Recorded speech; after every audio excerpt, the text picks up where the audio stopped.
matin, on verra tout ça. Et on va continuer à parler de ce sujet avec l'ancien ministre de l'Agriculture, Stéphane Le Foll, nous rejoint.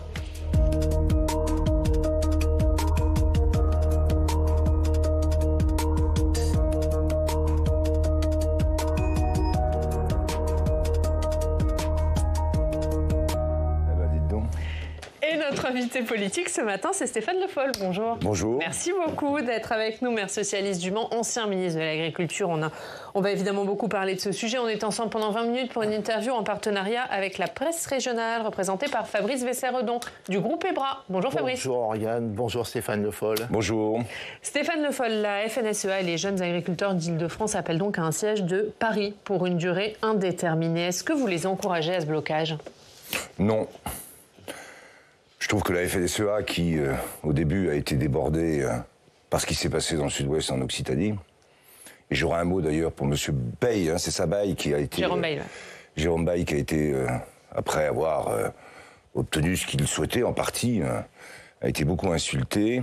Bon, aujourd'hui, il y a une espèce de volonté de récupérer ce qui s'est passé, et puis de bloquer Paris avec les JA et la FNSEA. Donc on est vraiment sur le syndicalisme majoritaire qui s'engage maintenant sur ce blocage. Non, je ne vais pas les encourager. Moi, je n'ai pas connu ça à l'époque. J'ai connu beaucoup de crises, qui étaient des crises de marché. Et je vais donner comme exemple quand même pour que chacun ait bien en tête ce que ça représente. On était sur la tonne de lait à l'époque, en pleine crise laitière, à 240 € la tonne. Aujourd'hui, on est à plus de 440, ça va baisser, et c'est ça qui a été le vrai sujet, c'est que après une montée des prix, on a une baisse, et à ce moment-là était arrivée la détaxation, la fin de la détaxation du GNR, et je comprends qu'avec la montée des charges, les agriculteurs se soient dit, ça y est, on va refaire l'effet ciseau. Mais aujourd'hui, il faut se mettre autour d'une table, il y a des choses à discuter, il y a eu des propositions qui ont été faites. Mais je l'ai dit dans plusieurs interviews, et j'aurai l'occasion de réécrire un texte un peu plus sur les grands enjeux. On a un gouvernement quand même qui sur l'agriculture a flotté. Mais on va revenir sur les enjeux. En même temps, sur l'agriculture, ça a donné d'un côté, je supprime le glyphosate, de l'autre, je finis par y renoncer. Ça a donné la loi Egalim uniquement la question des prix ou de la répercussion de l'augmentation des coûts. Rien sur le reste. On va revenir sur tout ça, mais sur les blocages, vous vous dites c'est pas la bonne méthode. Gérald Darmanin. Non, mais je ne vais pas encourager, non. Et j'ai été ministre. J'ai été responsable pendant 5 ans. Je ne vais pas me mettre à encourager des blocages. Je comprends qu'il y a des difficultés. C'est une crise d'ailleurs qui est extrêmement profonde parce que elle mélange maintenant beaucoup de sujets. Mais je ne vais pas encourager les blocages. Non. Ça peut retourner. Surtout, je le dis, tout ça c'est parti de l'Occitanie du Sud-Ouest et aujourd'hui, bon, la Fédération nationale du syndicalisme des exploitants agricoles reprend ça en bloquant Paris. Il n'y a pas que le Sud-Ouest, il y a quand même pas mal de mois qu'on voit des panneaux de communes à l'envers, et dans la Sarthe en particulier. Il y a quand même quelque chose qui montait depuis plusieurs semaines. Absolument. Mais c'est ce que je dis, il y a une crise qui est à la fois, qui n'est pas simplement une crise de marché, il y a eu l'anticipation de l'inflexion, ça c'est certain. Et qui n'est pas simplement du Sud-Ouest. Oui, mais tenez compte quand même des situations très particulières du Sud-Ouest, avec ce qu'a été et ce qui est toujours le risque sur l'eau, par exemple, qui s'ajoute. Le fait que les agriculteurs qui vivent des sécheresses successives, et ça va être extrêmement difficile, puisque les nappes ne se sont pas rechargées. Je prends la partie occitane proprement dit. On est sur des sujets aussi majeurs. Mais il y a un malaise, et ça c'est incontestable, je l'ai dit, c'est une crise morale, politique. Mais ça ne se traitera pas simplement en bloquant Paris et la région parisienne et en disant au fond quoi ? Qu'est-ce qu'on peut changer ? Le ministre et le Premier ministre ont fait des propositions. Bon, ce que je leur reproche, c'est que depuis des années, il ne s'est rien passé. C'est ça le sujet. Mais est-ce que Gérald Darmanin a eu raison de ne pas envoyer les forces de l'ordre, y compris quand il y a eu des dégradations de bâtiments publics ? Ça a été le cas à Agen, à Nîmes, à Carcassonne. Il a eu raison de ne pas intervenir ? Mais dans ce débat, il faut éviter, bien sûr, la surenchère. Mais il faut aussi quand même avoir un minimum de respect pour ce que sont les bâtiments publics, vous l'avez dit. Donc, il a eu raison d'éviter, j'allais dire, une surenchère qui aurait pu être extrêmement violente, mais on n'a jamais raison d'accepter la violence et la dégradation. Parce qu'une fois qu'on l'accepte pour certains, il ne faut pas s'étonner qu'ensuite, il y en ait d'autres qui se mettent à suivre. Donc, il faut quand même avoir j'ai trouvé les premières déclarations de Gérald Darmanin un peu quand même manquant de règles et de rappels quand même à la règle. De fermeté. Et justement, il lui a été reproché d'emblée un 2 poids 2 mesures dans le traitement de ces manifestations. C'est l'impression que ça a donné. C'est les premières phrases qu'il a eues. On ne fera rien, on le laissera faire. Voilà. Alors que dans d'autres cas, ça a été beaucoup plus difficile. La détresse de certains salariés, elle est aussi grande que celle que peuvent connaître les agriculteurs aujourd'hui pour un certain nombre d'entre eux. Donc, faisons attention à avoir des discours, effectivement, d'apaisement. L'État n'est pas là pour provoquer, ni en rajouter, mais en même temps, rappeler quand même un minimum de règles. Alors, il semblerait que là, il y ait 3 règles. C'est ce qu'il a fait pas hier, d'aéroport, pas Rungis, c'est pas le blocage de Paris, et pas de tracteur dans Paris. Bon, très bien, on verra. Et dans les grandes villes. Vous avez beaucoup discuté, vous, avec la FNSEA, quand vous étiez ministre de l'Agriculture. C'est le syndicat majoritaire qui appelle donc aujourd'hui au blocage. Alors, qu'elle a discuté avec le gouvernement, y compris sur les modalités de taxation du gazole non routier. De taxation, vous avez discuté la FNSEA. Est-ce que vous comprenez aujourd'hui son attitude? Est-ce qu'il y a une forme d'irresponsabilité de la part de la FNSEA? Je trouve que là, dans la volonté de rattraper, de remaîtriser un mouvement, je trouve qu'il y a une fuite en avant. Et que, une fois qu'on fait sortir des agriculteurs et qu'une partie, et vous l'avez vu aussi sur le Lot-et-Garonne, la partie coordination rurale la plus dure, va vouloir, elle, qui appelle à bloquer Rungis. Qui a monté à Rungis, on s'engage sur un sujet sur lequel la responsabilité de chacun sera engagée. D'autant, et vous l'avez très bien rappelé, qu'avant il y avait eu des négociations. Bon, donc, et comment on sort ? Quelles sont les revendications? Où va-t-on? Parce que la liste des, je sais plus, 41 ou 50 mesures, bon, alors je ne sais pas ce qu'il y a dans toutes ces mesures, il y en a une partie qui ont dû être entendues, mais... Ils ne sont pas les mêmes selon les syndicats. Oui, ils ne sont pas les mêmes selon les syndicats. Donc là, il y a quand même quelque chose qui est de l'ordre de la responsabilité, elle sera engagée. Donc il y a une forme d'irresponsabilité de la part de la FNSEA. Je n'ai pas dit d'irresponsabilité, mais en tout cas, il faut rappeler chacun à la responsabilité. Est-ce que, comme Fabien Roussel l'a fait cette semaine, vous appelez à la convergence des colères pour faire pression sur le nouveau gouvernement? Je regardais... des documentaires sur le Front populaire, sur cette convergence des luttes déjà à l'époque, mais dans des périodes où le communisme et le socialisme cherchaient justement ces convergences. J'entends d'ailleurs la leader de la CGT de faire appel aux convergences des luttes, mais c'est... Je me dis, mais comment ils en sont encore restés à cette idée très marxisante de la convergence des luttes? Et hier, il y avait un très bon reportage aussi sur l'histoire de Lénine. Bon, on n'est plus du tout dans le même monde. Et puis, la FNSEA, d'ailleurs, au Mans, en 2006, a fait le choix de dire, et c'était une erreur pour moi, de dire, et je l'ai dit, de dire que le chef d'exploitation est devenu un chef d'entreprise. Donc on a affaire à des chefs d'entreprise d'un des côtés et de l'autre de salariés. Mais cette idée de la convergence des luttes ouvriers paysannes qui date de la révolution russe, enfin je veux dire, j'ai envie de leur dire, mais est-ce que vous avez bien regardé? Le problème aujourd'hui, c'est... Ils ne sont pas dans le 21e siècle pour vous, la CGT et le PC. J'ai écrit un texte là-dessus. On n'est plus dans la lutte des classes. On est dans la lutte contre le déclassement. Chacun, dans sa propre vie individuelle, vit les difficultés comme un risque de déclassement. Les agriculteurs, comme beaucoup de salariés. Donc, tant qu'on n'a pas compris et qu'on n'a pas cette clé de lecture, ben, on en est encore à la convergence des luttes. Mais c'est quoi, aujourd'hui, la clé de la revendication? Vous restez un homme de gauche, on est d'accord? Oui. Comment on revendique aujourd'hui? Comment on revendique? La manifestation. Est-ce que je vous ai indiqué autre chose que tout le monde peut revendiquer? Et est-ce que la gauche, c'est uniquement la manifestation? Est-ce que la gauche, c'est uniquement la rue? Je crois pas. La gauche, c'est aussi des réformes, c'est aussi porter le progrès, c'est aussi organiser la négociation et le compromis. Je peux revenir sur les vieilles idées de la social-démocratie.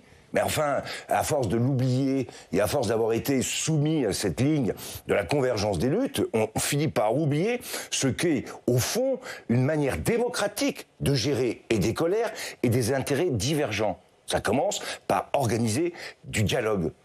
Et du dialogue avec aussi des grands objectifs politiques. Moi, quand j'ai porté l'agroécologie, le 4 pour 1000, j'entendais, pareil, hier soir sur la 5, Gaspard Koenig revendiquer le 4 pour 1000. J'ai lancé ces opérations-là. J'ai pas toujours été compris. J'ai été sifflé dans les congrès de la FNSEA et de manière extrêmement virulente. À l'époque, j'ai été considéré comme ayant des difficultés comme ministre, mais parce que j'avais un cap. Changer réformer, se réorganiser, aller vers l'agroécologie avec une idée de l'agriculture demain. C'est pas toujours facile, mais ça doit se faire. Et aujourd'hui, il n'y a pas cette discussion. Mais là, dans les premières mesures qu'a annoncé vendredi Gabriel Attal, est-ce que pour vous, ça va dans le bon sens? Mais alors, c'est un changement complet. C'est comme quand le président de la République dit on interdit le glyphosate, puis après, on laisse l'Europe le remettre sans se mouiller. Enfin, je veux dire, de la même manière sur les néonicotinoïdes. Ils n'ont pas eu raison de s'abstenir. Attendez, qui avait dit à l'époque qu'il fallait pas faire ça? Stéphane Le Foll, de gauche, écolo. Quand je porte l'agroécologie, mais je sais qu'il y a des choses qu'on ne fait pas. Et on ne fait pas faire des zigzags à l'agriculture. On essaye d'avoir un cap. Il faut baisser l'utilisation des phytosanitaires. J'avais fait adopter les certificats d'économie de phytosanitaires qui ont été supprimés dans le cadre de cette fameuse loi Egalim. Et c'est une erreur. Parce qu'on aurait dû travailler depuis longtemps sur la manière dont on réduit, mais en même temps qu'on réduit les phytosanitaires et la chimie, on cherche des alternatives. Aujourd'hui, à chaque fois qu'on supprime une molécule, on dit « mais il n'y a pas d'autres molécules en face ». Ben non, ça c'est sûr.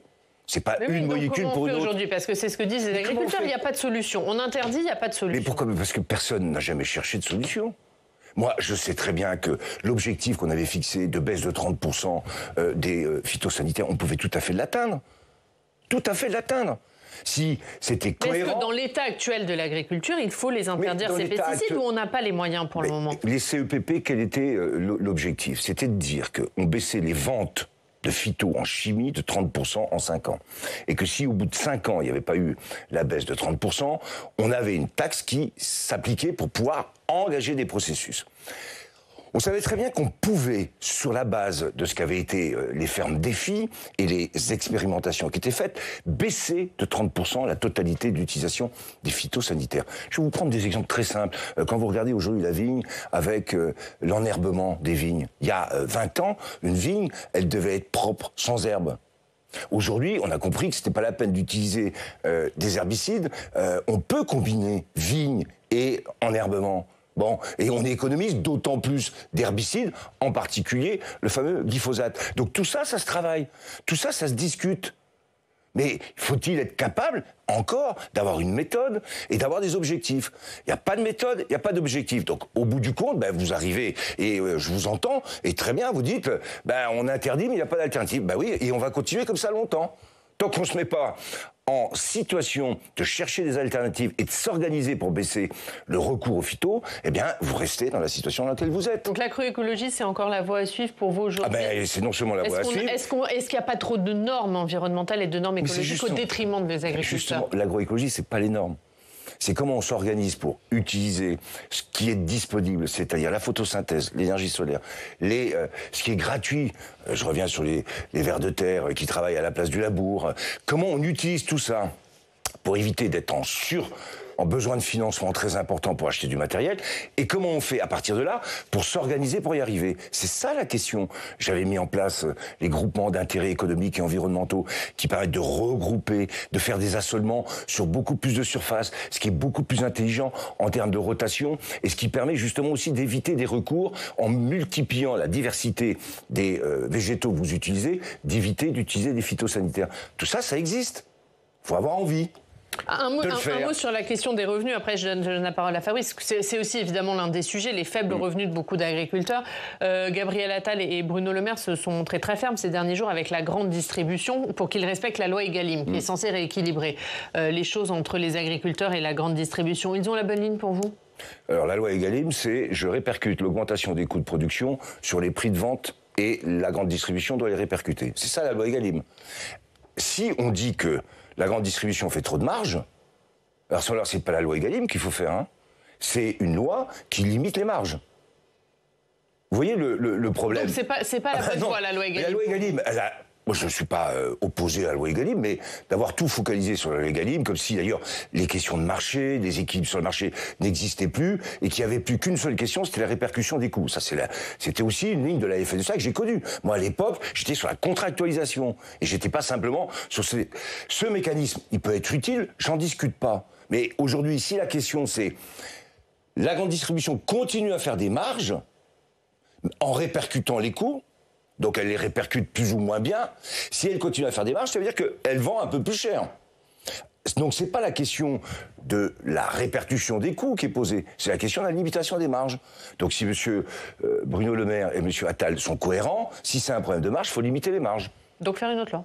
Hein? Donc faire une autre loi. Refaire une loi, s'ils veulent faire ça. Si c'est ça leur objectif, c'est ça qu'il faut faire. Hier, dans le journal du dimanche, Éric Ciotti a plaidé pour un revenu minimum net de 1 500 € net par mois pour les agriculteurs, financé en sanctionnant justement fortement les distributeurs qui ne respectent pas Egalim. C'est une bonne mesure pour vous? Mais je ne sais pas si Éric Ciotti a relu justement l'histoire du monde agricole, s'il a relu le congrès du Mans de 2006.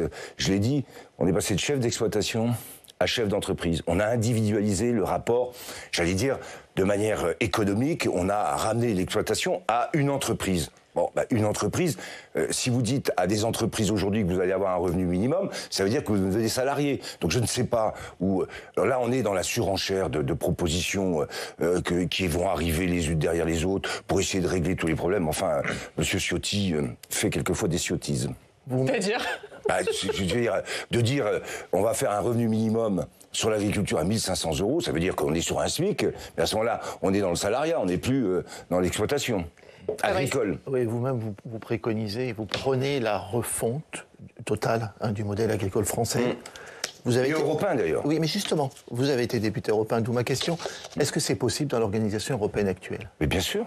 Il suffit de...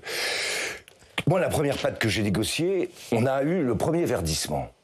C'était quoi, la négociation? Quand je suis arrivé comme ministre, c'est là que le poids de la France, quand même, dans l'Europe agricole, ça compte. Moi, ayant été vice-président de la commission agricole du Parlement, je savais exactement ce que je voulais faire. Verdir, alors qu'on était en train de perdre cet objectif-là.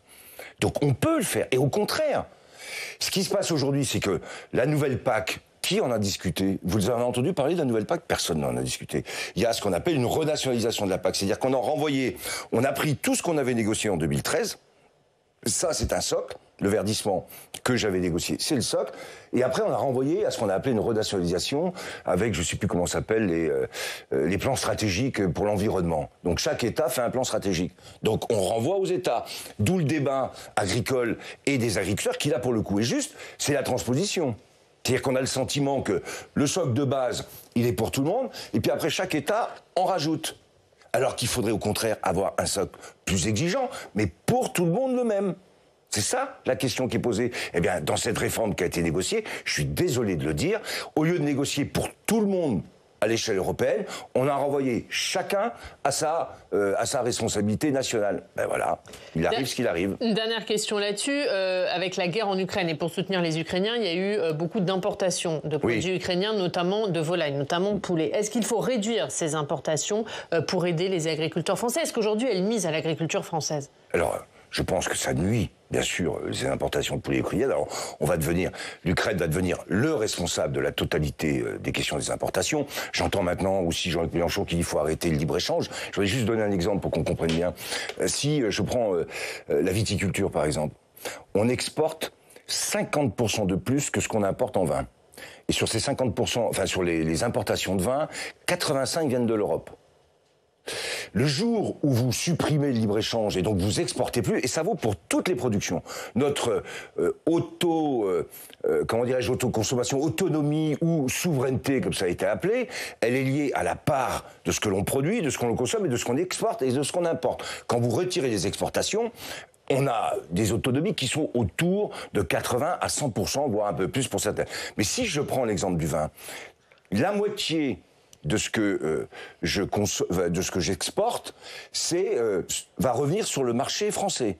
À partir du moment où vous faites ça, parce que si vous empêchez les importations, vous allez avoir du mal à réaliser des exportations. Eh bien, ça veut dire qu'il y a 50% de ce qui est produit qui revient sur le marché. Et sur l'Ukraine, les produits ukrainiens, on réduit. Sur l'Ukraine, là, il y a eu quelque chose qui a été fait dans la précipitation compte tenu de la guerre. Il faut mieux réguler. On peut aider l'Ukraine, mais on n'est pas obligé de déstabiliser la totalité des marchés agricoles européens. Je le pense et je le crois. Question politique, Fabrice. Et vous l'évoquiez tout à l'heure, ce rapport politique aussi à la FNSEA. Est-ce que la droitisation, l'extrême droitisation du monde agricole vous inquiète? J'avais constaté, quand j'allais au salon de l'élevage à Cournon, je voyais bien comment Marine Le Pen à l'époque était accueillie. et comment moi j'ai été accueilli. Alors même si, dans le fond, sur les aides qu'on a mis en place, sur l'ensemble de l'élevage, on avait fait des progrès et que les responsables agricoles, quand on en a discuté, qu'on considérait quand même que ces transferts de près d'1 milliard d'euros au niveau de cette PAC de verdissement avaient été utiles. Oui, ça m'inquiète, mais ça m'inquiète de manière plus générale et de manière plus globale. C'est pas simplement le monde agricole, et le monde agricole n'est pas plus touché que le reste de la société aujourd'hui, avec des solutions qui sont totalement, alors non seulement contradictoires avec l'objectif. Si on veut défendre les agriculteurs, si j'entends bien ce que dit le Rassemblement national, il faut sortir de la PAC ou sortir de l'Europe. C'est-à-dire qu'on verse plus rien sur le budget européen, et donc on va reverser ce qu'on versait à l'Europe sur les questions agricoles. Il faudra trouver 9 milliards et demi. Un peu plus de 10 d'ailleurs si je prends toutes les aides et les compléments premier, deuxième pilier, plus ce qu'on appelle les MAE. Ils disent qu'on verse beaucoup plus à l'Europe que c'est ça, oui. À l'Europe que ce qu'on récupère. Je confirme, on est contributeur net. C'est-à-dire qu'on verse plus qu'on reçoit. Mais qui est dans l'ordre les bénéficiaires des exportations ensuite sur le marché européen? En 1, c'est l'Allemagne. En 2, c'est la France. C'est-à-dire qu'on a l'effet simple, je contribue, je donne du pouvoir d'achat, si j'exporte, j'en bénéficie. Un mot sur la gauche. D'abord, un petit mot pour les européennes. Vous soutenez Raphaël Glucksmann ? Je soutiens Raphaël Glucksmann parce que c'est la liste qui, semble-t-il, va être celle du Parti socialiste. Je dis simplement à Raphaël Glucksmann que vouloir faire campagne tout seul on va créer une surprise tout seul, je crois que c'est une erreur. On créera une surprise en termes de résultats si on est capable de rassembler, de créer une dynamique. Oui, avec qui? De Bernard Cazeneuve jusqu'à la totalité des socialistes qui ont souvent été montrés du doigt parce qu'ils avaient été critiques par rapport à la NUPES. C'est ça l'enjeu, c'est de réaffirmer une ligne politique socialiste, du socialisme français. Jaurétien, social-démocrate. C'est ça qu'il faut faire d'abord. Là, j'ai l'impression que tout ça, on passe plus de temps à négocier une liste qu'à parler politique pour la liste. Nicolas Mayer-Rossignol, qui est sur votre ligne, il appelle au rassemblement de François Ruffin, Bernard Cazeneuve. Vous êtes d'accord ? J'ai vu le texte et le débat entre Raphaël Glucksmann et François Ruffin. Qu'est-ce qu'il dit, François Ruffin? Il dit qu'on est dans la lutte des classes. D'ailleurs, il a considéré que Glucksmann faisait partie d'une classe qui n'était pas la sienne. Moi, je considère que je suis dans la Sarthe depuis que je suis né. Je suis d'origine bretonne. J'ai été dans un canton, le canton de Loué, où, par exemple, Le Mans achète la totalité de ses poulets, de sa volaille sur Loué. Je sais ce que c'est. Mais je répète, on n'est plus dans la lutte des classes. Donc on ne va pas rassemblement jusqu'à François Ruffin. Mais le vrai problème... Mais oui, mais moi je suis pour le rassemblement. Mais sur quelle ligne? Pas jusqu'à lui, du coup. Mais pas jusqu'à lui, parce qu'il n'est pas sur la ligne que je porte. Il est encore dans la lutte des classes. Je vous l'ai dit tout à l'heure. Si... je porte une analyse de la société avec un projet politique, mais que au nom de l'Alliance, je dis, en fait, ce que je pense, c'est pas tout à fait la vérité. Donc, pour l'Alliance, je choisis une autre ligne. Non. Le vrai problème de tous ces gens-là, aujourd'hui, je voudrais leur poser la question, mais vous êtes où exactement? Est-ce que vous le savez vous-même? C'est ça, là, le problème que j'ai, même avec Nicolas Mayer-Rossignol. Le côté, je rassemble jusqu'à Ruffin, parce que on cherche à diviser la NUPES. Enfin, il faut d'abord être cohérent. Faut savoir où on va. Ça vaut pour l'agriculture, le cap, le côté en même temps répliqué pour la gauche, pour la droite, pour l'extrême droite, ça va finir par brouiller tout. Donc le rassemblement, c'est quoi? C'est l'ensemble des lignes du PS plus le Parti radical de gauche? Non, mais là, donc je reviens. Oui, le Parti radical de gauche. Sur quelle ligne sommes-nous? Qui la partage? C'est pas simplement je me rassemble pour me rassembler. C'est devenu un leitmotiv qui est assez bizarre. Je me rassemble pour me rassembler. Stratégiquement, et d'ailleurs c'est le PC qui l'avait dit, l'union c'est un combat. Mais c'est un combat pourquoi? Parce qu'il y avait des lignes différentes, il y avait une concurrence. Là aujourd'hui il n'y a plus de concurrence, il y a simplement l'idée on se rassemble pour se rassembler. Ben non, on ne se rassemble pas pour se rassembler. On se rassemble pour faire quelque chose. Mais pour faire quelque chose, il faut avoir une ligne politique. Un dernier mot, est-ce que la droitisation du gouvernement est une aubaine pour vous? Et est-ce que pour cela, vous demandez à Olivier Faure de rompre clairement avec la France Insoumise? Je pense que la droitisation d'Emmanuel Macron et du macronisme, c'est pas une aubaine, mais il y a une fenêtre stratégique très importante. Quelles conditions pour pouvoir... Les conditions, c'est d'avoir et d'affirmer une lecture de la société et d'avoir une ligne. Aujourd'hui, à force de suivre... Ce qu'on n'a pas le PS aujourd'hui, toujours aujourd'hui, d'ailleurs, sur la question agricole, quelle est la ligne? Enfin, je sais pas, j'ai pas vu une expression. Là, aujourd'hui, c'est ma première expression télévisuelle parce que j'avais Le Mans Sonore, un très beau biennale du son avant. Je vais essayer de parler sur le fond et pas simplement de répéter ce que tout le monde dit. Mais le PS, il est où? C'est bien ça le sujet. Comment vous l'expliquez?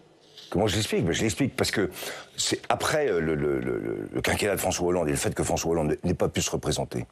Il n'est pas souhaité, il n'est pas plus. Il y a eu une volonté, elle était légitime. J'ai perdu le congrès d'Aubervilliers sur la page à tourner de Hollande. Ça, je l'ai compris. Mais une fois qu'on a dit qu'on tourne une page, il faut en écrire une autre. C'est là que... Elle n'est toujours pas écrite. Ben non, mais loin s'en faut. Merci Stéphane Le Foll. Merci à vous en tout cas d'avoir été notre magnifique studio que je découvre ce matin. C'est un plaisir. Et bonne année à tout le monde. Et bonne année à vous. Merci Fabrice, à la semaine prochaine. On passe au Club des Territoires.